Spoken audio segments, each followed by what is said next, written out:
Welcome to the Stay Paid podcast, where we help agents and entrepreneurs master the latest business trends to unlock growth and create a life of freedom. Brought to you by Reminder Media. Welcome to Stay Paid. My name is Joshua Stike, Chief Marketing Officer here at Reminder Media, joined with Luke Acree, President of Reminder Media. Thank you, Jeff. And returning to the episode, our episode once again, Stephen Acree, founder of Acree Brothers Realty Team, the leading real estate team in Lynchburg, Virginia, and his Director of Sales, Cody Smith. Welcome, everybody. What up? Woo, woo. I like that. Steve became a woo girl. Yeah. All right. All right, we're going to get right into the headline of the week. So this comes from nowbam.com. We reference them a ton. We have a great relationship with nowbam.com. If you go over to nowbam.com, you'll see Reminder Media all I'm over a the contributor. site. You are an official contributor. It's one of my proudest where we get moments. most of our news. Everyone should definitely check that out if you're not. This article is written by Sarah Lentz. 5 mistakes agents must avoid when growing their client base. I want to get everybody's thoughts on this. So she's basically saying they interviewed, let's see here, Amy Stockberger, who's the leader of the #1 team in South Dakota. And they kind of put together these 5 mistakes, saying that agents that embrace the philosophy of building a network of clients for life are the ones who will do more than survive the changes coming in the industry, and they will set a new standard for the agents in their market. So I want to get your takes on that. But going through the 5 mistakes here, they mentioned #1 is focusing more on brand awareness than on cultivating your sphere. That's the first mistake. Second is focusing exclusively on one revenue stream. Third is not having a foundation of serve, then sell. Fourth, not knowing the ROI on everything you're spending money on. And then 5, not leveraging local connections to provide continuous value to your clients. So what's your thoughts on this idea of the ones that will embrace the philosophy of building a network of clients for life are the ones that are actually going to set the standard? Seriously, Yeah, this is up our wheelhouse. Go ahead, Steve. Yeah, that's what we see every day. And I love the one serve, and then sell, because like if we look at this market, not everyone's looking to transact right now, especially with like sales volume down. Well, I guess sales volume's up, but the number of transactions is down from 6 million to 4 million. Right. And if we look at it that way, then it's like we can't just go into this business thinking we're going to sell everyone instantaneously. It's about creating this database, this broad database that you can serve. Right. And as you grow that database, you're going to transact more and hit the goals that you want. Do you guys know on the tracking one, do you know how many? I know last episode, I think we said you did 120 deals. Basically, at the end of May, you had like 120 deals. Do you know how many were referrals? Yeah, so I think it's 38% if we count are you saying just referrals? Or are you saying well, Sphere? referrals and Sphere, I kind of counted as that's the relationship. So it's 38% is what we're sitting at. 38%. So it's actually lower for you guys than I would even expect. So there's probably an opportunity there. Yeah, normally at the end of the year, we're usually hitting about 50%, which is where we want to be. Because obviously we're trying to grow the Sphere as well as grow our cold lead, intake acquisition kind of thing. And so we're growing those at the same time. We'd like to stay at 50%, but while growing. That makes sense. Yeah. Well, 60. Go ahead, Cody. Events a little bit more as well. Yeah. So last year, we ended with 2 events for the year, but this year we have targeted 4, and we're bringing those in conversations with Sphere, like using that as like talking points. So a lot of the times, like, I don't know what to talk about when I call my Sphere. I don't want to just ask, which is kind of pointing there. And this is like, you can always have a point because every 2 or 3 months we'll have an event you can point towards. Right. So like right now we have the summer bash coming up. We have the pie event, they'll have an ice cream event, we'll have ice skating. So every time you talk to your Sphere, you have one talking point no matter what. Like, that. Hey, we'd love to see you at this. And, and that isn't, and we talked about this the other day, that isn't an ask opportunity. It's more of like just serving opportunity. I love that. It really leads to like the first point is the one that resonates with me the most, which is people focus way too much on building their brand versus actually cultivating their sphere. And the reason why I like that one the most is, we've been at this for almost 20 years now. And there's been at least the last decade with the Grant Cardones, Ryan Pinedas, all these guys coming onto the scene. Grant Cardone, his big message has been just get attention, build your brand. The more people that know you, the more people that can flow you. And what I've seen is it's actually been a little, and this is in the nuance, of course, at a high level principle, yeah, get attention, get your brand out there. But the nuance of actually running a real estate business or financial advisory business, insurance business, whatever you're doing, it actually isn't just about building the brand, because you will never be Grant Cardone, more than likely. You will never be, one, because you probably don't have the talent. You might not have the it factor. There is an it factor when it comes to entertaining, whether it's on stage or on video. There's a look and feel to it, and we all know it. And if you don't... There's limited inventory for how many people can be. Yes. And nobody... Hey, that sounds like a challenge to me. Exactly. Yeah, exactly. Nobody talks about that, though. Everybody, like, I had mentioned this on an episode that we had recorded, where it's like I went and saw Brad Lee talk, and he talked about what he did on YouTube and what you should do. And I literally was telling people, that's bad advice. And I love Brad Lee, but you're not going to be Brad Lee. And think about it. You always got to look at what is the result they're trying to generate. And is that the result I want? Brad Lee's trying to reach a national audience, right? He's trying to reach the whole nation, the whole world. You're trying to reach literally your next door neighbor in your community. So instead of spending the time crafting that YouTube video, putting together this influencer type material, you're actually better off walking over to your neighbor's house, knocking on the door, and just having a conversation, because it will net more deals for you. Yeah, what is brand for, man? Yeah. Brand is for building trust, and you can build trust so much faster if you're actually engaging in conversations. And this is why I think events is killing it. This is why I think if you look at you guys doing events, if you look at Shannon Gillette doing events, Jen Dillard, who we had on, is doing a ton of events. I want to say Katie Day is doing events. Like all these top agents that you look at, events have become a pillar of their business. And I hope everybody catches that it's because an event allows you to just have an actual real conversation with people that is authentic, non-salesy, and it cultivates your sphere. And the, I would say, almost like result or you get out of it that you're not even trying for is your brand. It's like the result you get out is your brand's growing.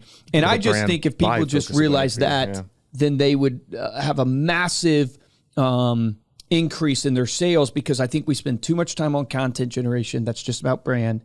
We spend too much time on marketing that's just about brand. Too little time on marketing and too little time on content, which is about connecting. And that is what we're going to talk about in our marketing strategy today, is how do you actually do a marketing strategy that actually connects? Yeah. Well, that's what, even with the podcast we were doing at one point, we were preaching to agents, and we're like, man, we got to do something for clients. Like that's what we're mainly focused on as well. Obviously we want to impact agents and, bring people to our team, but we were so focused on that. It's like, man, we got to get back to what's revenue generating. Yeah. Well, I got to tell you guys thing that happened to me just yesterday that is like amazing. I mean, I don't know if we're good to move off did you have something else on the article? Did you want to say? I was going to ask them. I thought this was interesting. So I have something within the article. Go ahead, say that, because I'll save but I had a huge thing happen yesterday. The cliffhanger is amazing. So they talk about, in the article, they talk about the millennial generation. Obviously, the millennial change is coming up. Their real estate priorities are amenities and convenience.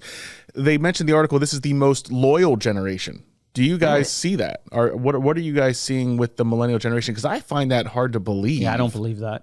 I don't believe that either. That's what I was going to say. I was like, yeah, I need to talk to my clients more. I don't think I've seen that yet in our day to day. I'd actually say the older generation is more loyal. What study was that? Did they reference a study? No study listed. Just this was Amy's thoughts on Watch it. TikTok. That's me. It's like, well, that's what I was wondering. She obviously leading the number one teams out of the good. They have their finger on the pulse. You should Google that, Ethan, and see if any study comes up on the. What did you say? The most loyal generation? The most loyal generation, yeah. Yeah, see what comes up on Google for the most loyal generation. That'd be interesting. I don't tend to believe that, because millennials, to me, seem to be transient, right? Is that the right word for it? I think so, yeah. Like they don't want to own a home. They just want to travel a ton. They don't want to be locked into one company. I think if you look at it in corporate America, people used to work 20 years. Generation Y, commonly known as millennial, stands out as the most loyal. Okay, shout out to you. Almost 3 in 4 Gen Y. Yeah, but that's done by 96.5 Family Radio. No. Express their unwavering commitment to remain loyal to an organization or brand. Hey, Amy, you knew what you were talking about. Right here, yeah, setting them apart from 64% is Gen Z, 63% is Gen X, and 66%. So almost 10 points. Well, higher. You learn something new every day. The more you know. There you Reading go. Rainbow. No, PBS. What was that? The More You Know. Was that NBC? The more you. Oh, yeah, there you go. NBC. Yeah, that's a throwback that I don't know. Yeah, too old. The only other thing I was going to think of the article is like I feel like all 5 points was built on like intentionality. So whatever's revenue generating, be intentional in serving, being intentional with your sphere, like it all comes back to that for me. Like whatever you're going to do, be really intentional with it. Yeah. Well, it was interesting. They did have that one point that said, don't rely on one revenue stream. So that's another myth. I mean, we just did an interview yesterday that will come out in the next probably few weeks or so that I think you guys will love. But there's this common thing that people tend to be all about referrals or all about FSBOs and expireds or all about digital social media advertising, right? It's like one lane. And that's what they teach on. That's what they preach. That's what they are known for. But every big business that I've ever met, it's never about one thing. And this is what I think Tom Ferry cracked the code on. Like, this is why he was successful. His dad, Mike Ferry, was all about cold calling. Yeah. And Tom, what did Tom say when he was with us? No bad lead. Yeah, no bad lead. So he took the route of basically you can do anything. He's like, you want to cold call? You want to do FSBOs? You want to do Facebook? You want to do... It's all good. Exactly. Every lead is good. How many lead streams do you guys believe you need to have? Or have you seen from your experience? Yeah, I mean, we have about 3, and then there's other active ones, like for sub owners, expires. But there's 3 that you work and spend money on. Right. And anyone like in this part, every team that I talked to that was all sphere, and I met with a big team leader that was doing like 400 and something transactions. I met him at KW Family Reunion, and he said his sphere was sitting at like 90 something %, right? And they got crushed when the market changed. So anyone that is sitting at a high percentage of just sphere, like you saw ours go from 50% to 38%, right? And if that's your only lead source, that's your only way of acquiring business, then you're going to be crushed in this current climate. Yeah, it's a great point. Common 3, and that's what most like at Keller Williams, the conferences, they all preach like 3 pillars that you should build your business on. So, calling, open houses, door knocking, whatever. We have referrals is a main lead source for us. We have what we call paid leads is a resource for or a lead source for us. Into 2. Yeah, exactly. Really, we have the warm leads that come in basically on the product. We call them middle of funnel, and then we have the top of funnel where it's just they come in for an item of value related to what we do. Yep. We have what we call reactivations. Yep. So part of our business, clients. Obviously, is we had you use our marketing. Maybe you send magazines out for Christmas, and now you want to send it out for summer. So we're reselling somebody to do it again. Our email list. Email is another avenue for us. Organic, which is brand. Conferences.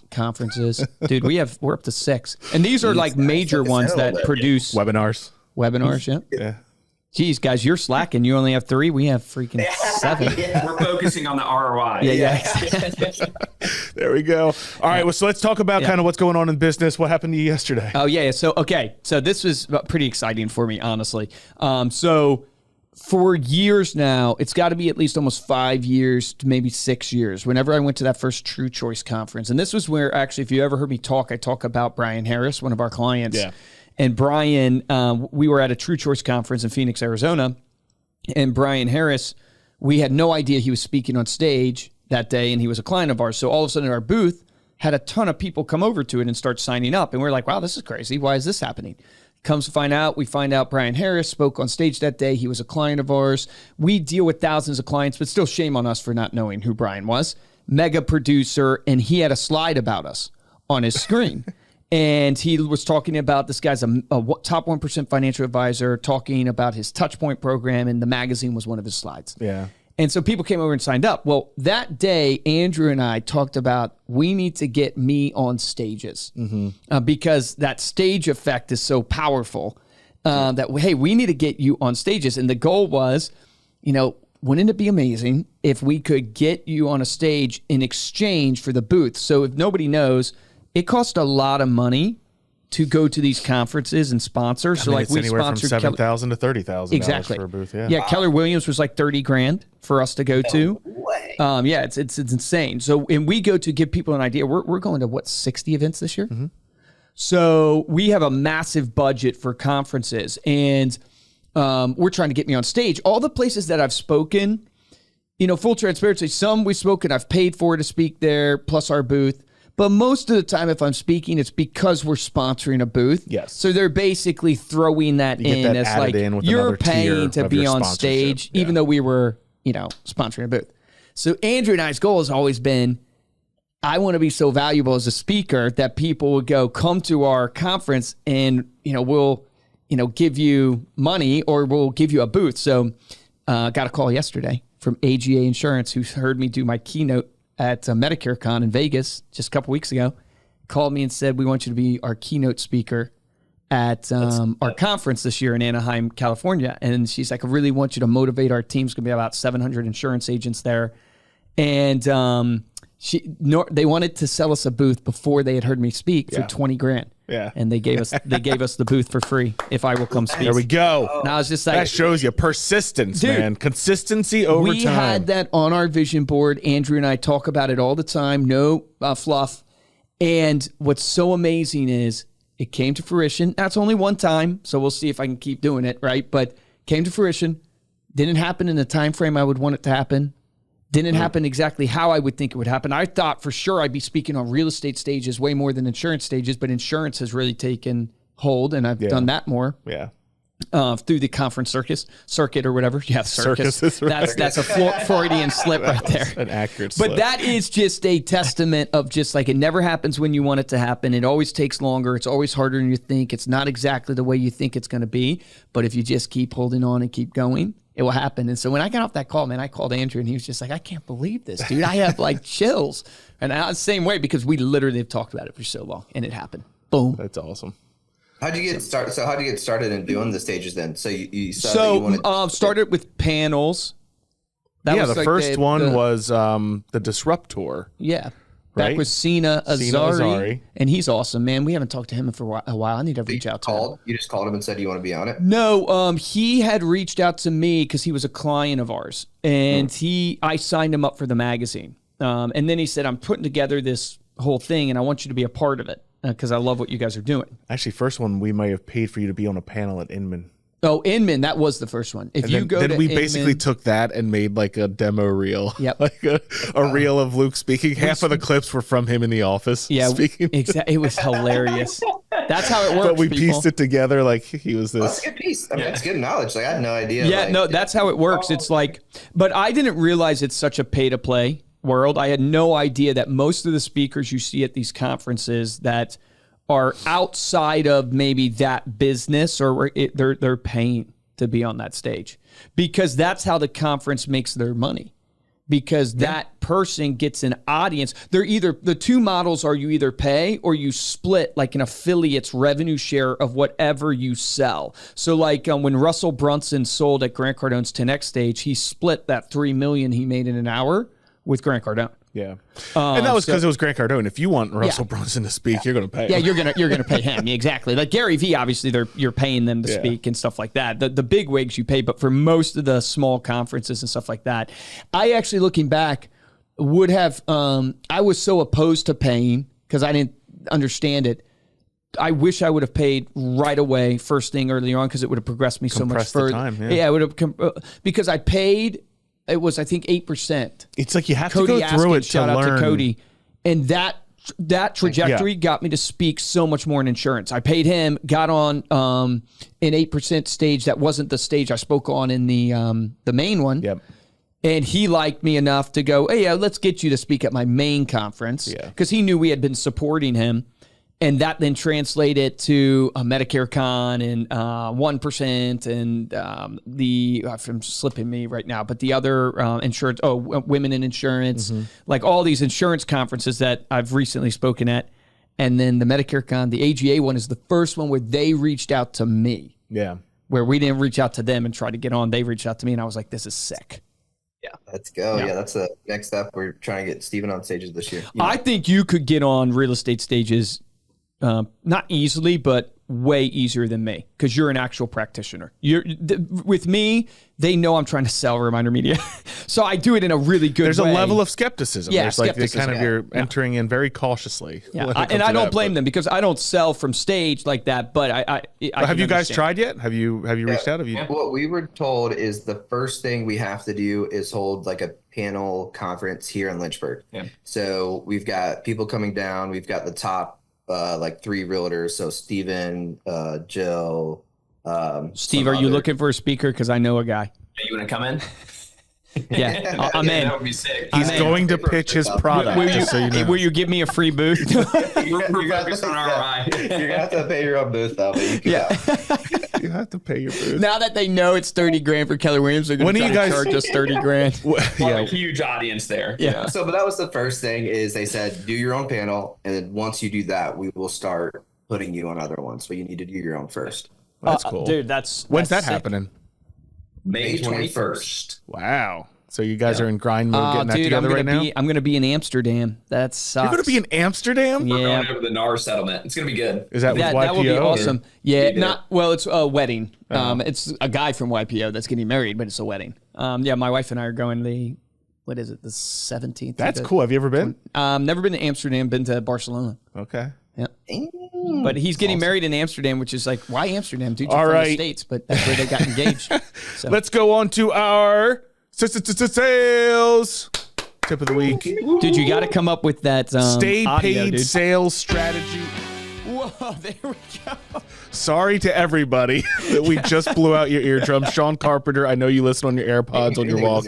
I am sorry for that. What the? Sorry, I wanted to test that. Maybe just go Nothing in like the testing audio live. in post and edit that down. All right, so we got the 5x5 strategy of the week. So Luke, Yeah, so this is something I coined a long time ago. It was basically is it the 5x5 or 5 for 5? It's I call it 5 for 5. 5 for 5, but I just normally put it down as 5x5. Gotcha. And the idea here is that look, at the end of the day, everybody needs to connect with their database, but so few people do it. And the reason they don't do it is because it's a manual task that if you don't schedule it, will never happen. And if you don't have a framework that you follow, it will definitely never happen. So when I coach people, what I try to tell them to do is take 5 minutes every day. Put it on your calendar, 5 minutes, connect with 5 people. And that connection is really simple. So you're taking 5 people out of your database real quickly. You're either pulling up their Facebook page, commenting on their Facebook on something that they've posted recently, their Instagram, or more importantly, sending them a DM. And if you really want to go next level, which is the step that I suggest, is you pull out your phone. And you literally shoot them a video message or a text message going, hey, was just thinking about you this morning. I know we haven't connected in a while. Hope you're doing well. We should catch up soon. And then reference whatever's happening in your life or whatever you think's happening in their life and just shoot that to them. And what happens is if you take 5 minutes every day and you do that for 5 people over the course of literally a month, 30 days or so, you will probably hit the top 20%, if not all of your database with a personal conversation.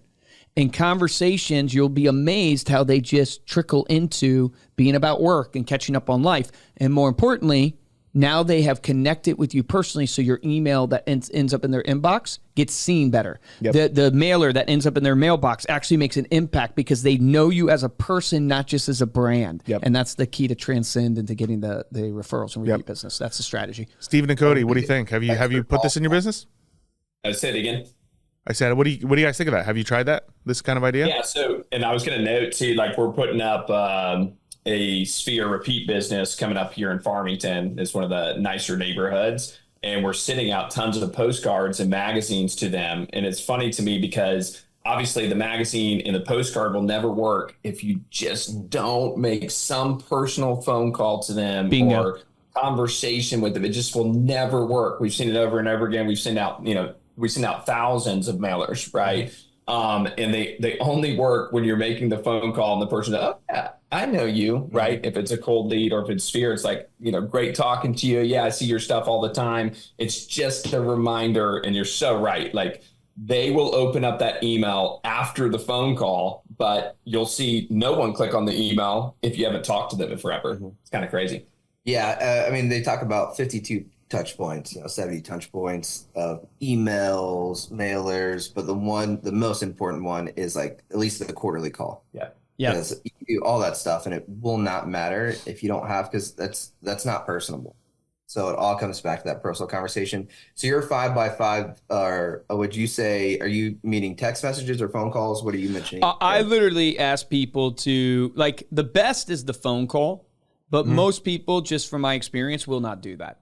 So I try to make the hurdle at least achievable for them. So most people are comfortable sending a text, or at the very least DMing someone on social.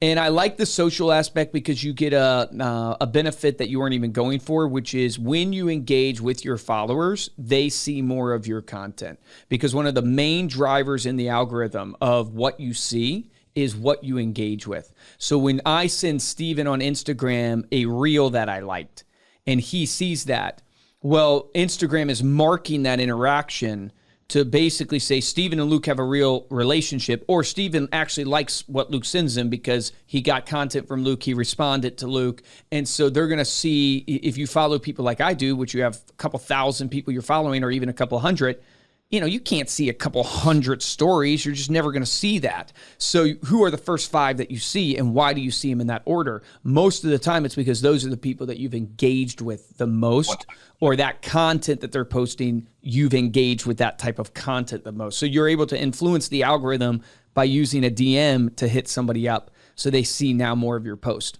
So added benefit there. Yeah, but don't be a little bee. If you're an A player, make the phone call. Text. Did you mean like a bumblebee? Is that what you're saying? Don't be a little bee, a bumblebee. Yeah, we don't cuss on this show, Stephen. I didn't get that. I thought be an A player, not a B player, a little B player. Hey, that could be it too, right? Yeah. Don't be a B. That'll be the title of your first book. It's true, because so many people will refer back to what's easiest. So, like, yes, that point that you made, like, it's a great for coaching, like, do this, but at the same time, it's like, you want to make the most impact, you want to make the most money, don't be a B player. Yes, right? Don't be a B. Dude, that's actually pretty good. Don't be a B player. Yeah. Don't be a little B player. Yeah, that's great. I like that. Don't be B asterisk player. Yeah. A key to when you are reaching out to people, don't be afraid when you're reaching out to literally go, Stephen, is there anything I can do to help you or serve you?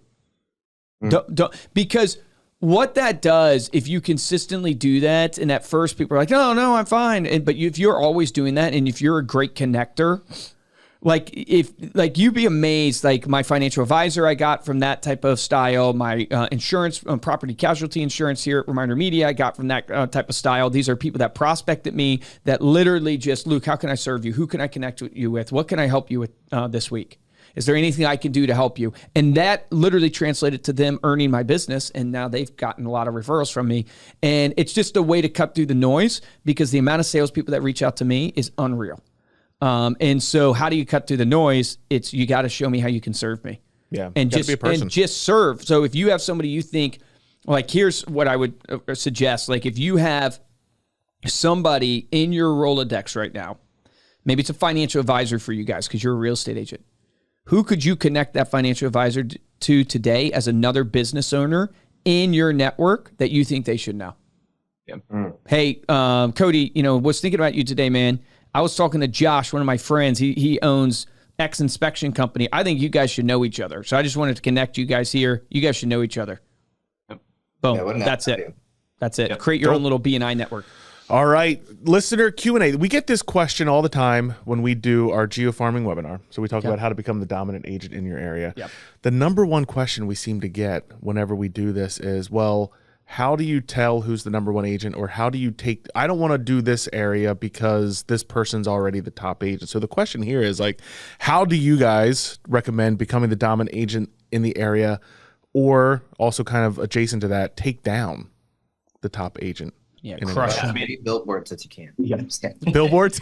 My first thought is, who are you already working with in a certain neighborhood? And do you have multiple people in that neighborhood? Because that's what I would start with. If you already have relationships that you're going to be working with, that they're going to be sales of yours in that neighborhood, just tackle that neighborhood. Because we're going to probably list 2 in Farmington coming up here, and that's dominated by Tina Fryer and Nadine Blakely, right? But we're listing 2, and now we have a good opportunity to move more into that neighborhood if we attack it hard.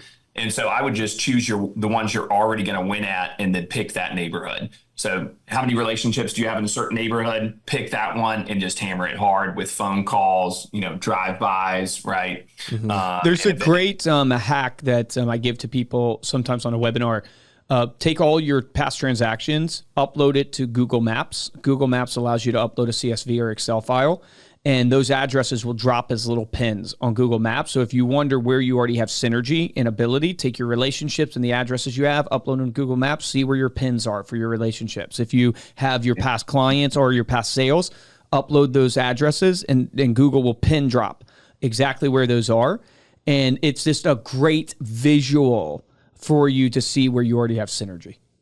Yeah, I used to work at one of the largest online universities, and the biggest marketing thing is to any rankings or top things you're on, to post them everywhere. So your emails, your websites, like your posts, you should have that emblem of whatever ranking, like the Tom Ferry one we use a lot for being one of the top teams in Virginia. And then we've got banners up, we've got all those emblems on all of our emails, all of our marketing, because like that then builds like support and trust in your brand, that you're not just saying it, other people are, these businesses are. So use that as much as you can too. Dude, that's great. Love it. A lot of people don't know how those awards work either. Like, do you guys know, like, it's like speaking at conferences. 5,000 you have to pay for it to be a part of? Yeah, everyone you have to be. Yeah, that's what I'm saying. Like, most people do not understand, like, that's how those work. It doesn't mean you still aren't the top, but in order to actually be listed, you have to pay for it. Like, you have to pay for it. In order to use the emblem of Inc. 5000, we have to pay like $1,000 a year just to be able to use their emblem. It's like, what a great business. You have to renew it every year. Yeah. So you have to pay for for banners, all that stuff. Like, you're number one. Now we won $1,000. Exactly. Awesome. Anything else before we close out here and toss it over to Luke for the action item? I mean, right now we're looking for agents on our team. So if you're a top producer, if you're an A player, we're only looking for A players. So hit us up. You go to our Instagram, Acre Brothers, shoot us a DM, shoot me a text, 434-216-5306. We'd love to interview you. Lynchburg was just rated like top 100 places to live in the United States. How is that possible? Who wants to live in Lynchburg? I'm just kidding. Virginia is beautiful. And it's a great place to Don't invest, be a little B player. We don't want any B players. A. Amazing. We want A players only on the Acre Brothers Realty team. I love it. All right, A is for Acre. A players for Acre. There you go. I don't know. That kind of went nowhere. Yeah, keep working on that, Mark. All right. If you can reach out to Steve, we'll include all that information in the show notes of this episode. Thank you so much for listening. You can go over to staypaidpodcast.com for all of our episodes. And if you like this episode and want to show your support, head on over to Apple Podcasts or Spotify. Drop us a 5-star review along with a comment. We'll read it here on the show. And make sure you check us out on Spotify, because we're soliciting for questions that we can answer here. Yes, we want to answer your questions on the podcast. So today's dad joke, there's a story behind this one. So we were at my daughter's track meet. We were just kind of watching her. There's a lot of time at a track meet where your child isn't doing anything. And so we had a group text going on in our family, and they were going back and forth about making like plans on getting together. I said, well, did you hear about the kidnapping at Chloe's school? My mom's like, oh my gosh, no. Like, what happened? I says, oh, it's okay. He woke up. And she replied, she goes, she goes, what does that mean? Did Chloe know them? Yes, Mom. I had to spell it out. She was really mad at me. They kept going with it. Yeah, she was very, very mad. Good. My brother texted me on the side like, you idiot. Like, you were in so much freaking trouble. When you edit this, Ethan, just zoom in on Cody and Steven's face when the delivery happened, and you could see they were both there thinking, I don't get it. Why the crickets? I don't get it, and I was also scared. Kidnapping. I was like, jeez. All right. You can get hold of me or Luke at podcast@remindermedia.com. And of course, you can follow us and get in touch on Instagram. We're at Stay Paid Podcast. For this episode of Stay Paid, I'm Joshua Stike. Guys, I'm Luke Acre. Great episode. Get us your questions. We need your questions because we want to make it super relevant to you. And I want to hear what's on your thoughts and in your mind. See what we can do. All right. Your action item for this episode is pretty clear. You gotta be the dominant agent. The only way to be the dominant agent is to lean in, like Stephen said, to the successes that you've already had. And so I would encourage you, take all your past transactions over the past couple of years, if not all of them, and start implementing the 5 for 5. Put on your calendar in the morning, 5 minutes to connect with 5 people. Just shoot them a simple text message. Do that for the next 30 days and watch your business change. You will be so shocked what it does in order to build your brand and start conversations. Remember, the difference between top producers and mediocre producers in every business is top producers take action. Take action on that today.